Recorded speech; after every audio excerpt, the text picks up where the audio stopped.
I have the blueprint to go from 10K a month to 100K a month in e-commerce, and I'll prove it, starting with Adam's story. For a 30-day period, we hit that 100K, which is brilliant. Now, Adam didn't scale from 50 to 100K a month because he got lucky or he found some magic ad hack.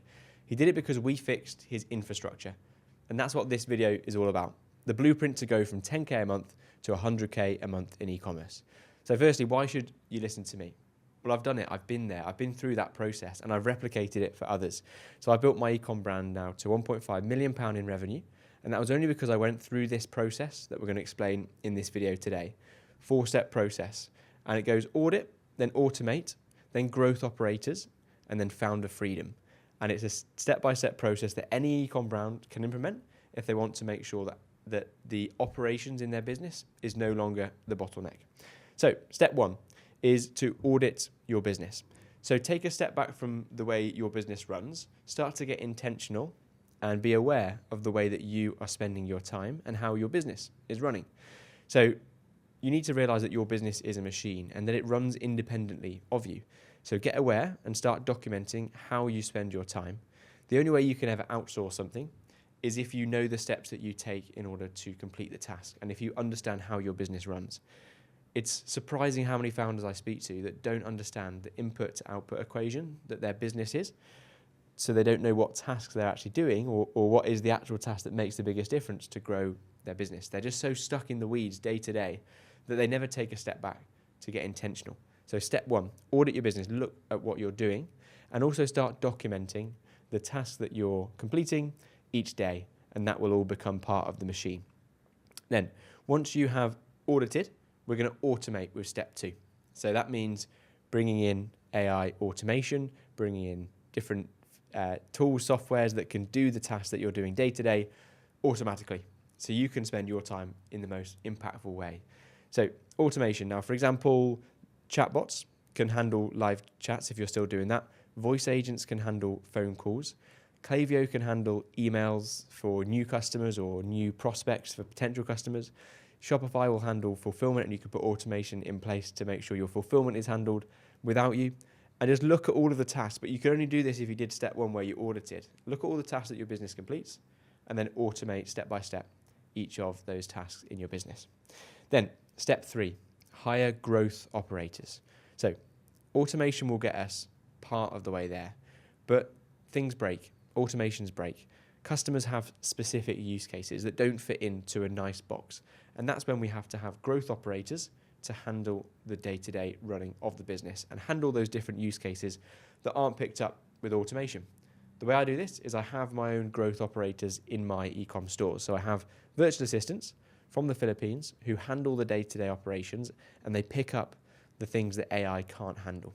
So they pick up the different abandoned carts and they'll contact those that aren't picked up by AI automation. They'll handle the inquiries through live chat, through the phone calls that are missed by AI where automation or certain rules for robots are missed. So they're there to mop it up to make sure our customers are looked after and to make sure we are converting as many potential customers as possible. Now, when you hire a virtual assistant, you need to take your time to get it right because you can get it wrong with people who don't understand their role and how they contribute to the overall business success. So take your time with hiring the right people.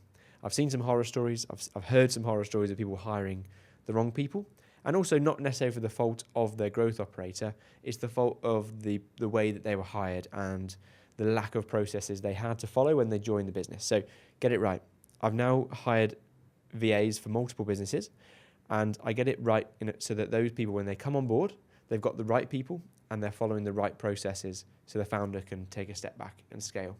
If you'd like me to help you with this process to systemize and automate your store so your operations are no longer the bottleneck, then the best thing to do is book in a call with the first link in the description and we can chat about how I can do this for you to speed up this whole process. Okay, so step 1 was audit, step 2 was to automate, step 3 was to hire your growth operators to handle the business, and step 4 is now founder freedom. And this is freedom from the day-to-day tasks. So you as a founder are not relied upon every single day. So that means when you turn up to work on your business, you're turning up to work on the most important tasks that grow the store. So either you're strategizing for growth or you're doing the income generation tasks, you're optimizing your ads, you're working on something that actively brings in revenue for the business. It's the only way to scale is if your time as a founder is handling or is working on the tasks that really drive growth in your business. And if you're handling every customer query yourself, that's time spent away from how you can actually grow the business.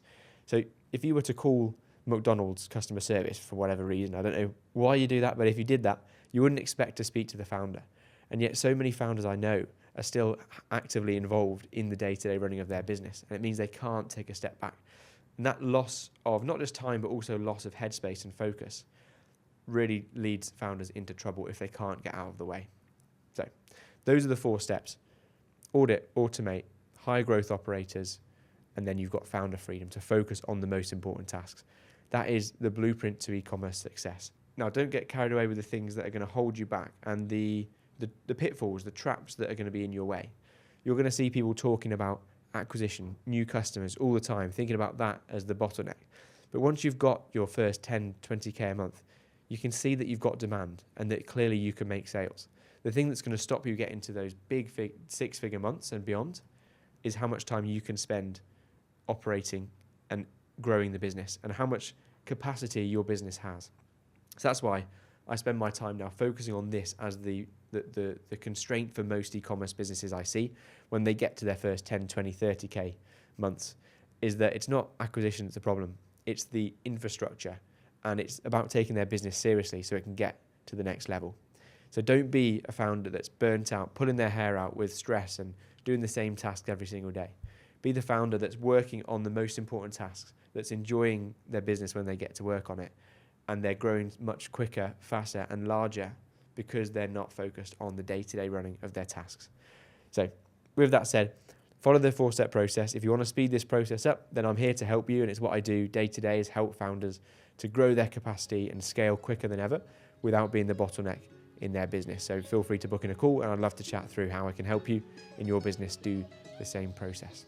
Now, with that said, hope you enjoyed the video today. Let me know if you did, and I'll catch you in the next video.